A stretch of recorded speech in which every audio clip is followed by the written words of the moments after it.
How to cultivate Jiaogulan.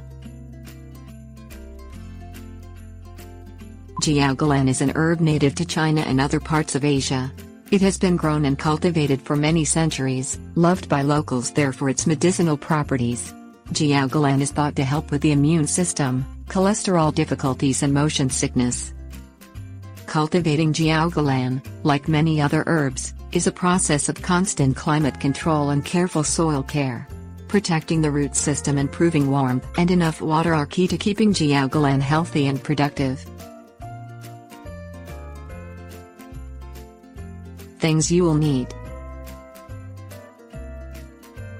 Jiaogulan seeds, 1 square foot of land per plant, nutrient-enriched topsoil, water, concentrated, water-soluble fertilizer, tiller. Till the soil to a depth of 4-6 inches. Keep the soil loose and light packing will only stunt root growth.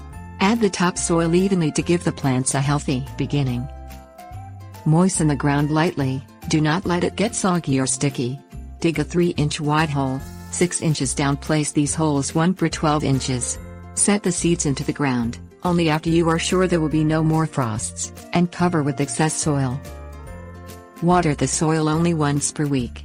After the Jiaogulan has sprouted, add the concentrated fertilizer to the water and spray out onto the ground. Do not water while the sun is overhead, the water will not be absorbed by the plant. Prune plants to stay within their own square foot of space. Overlapping can cause stress on stems and rivalry for sun and nutrients. Trim back any vines that are brown or broken. Trim back branches at their parent stem, which have grown past your desired length.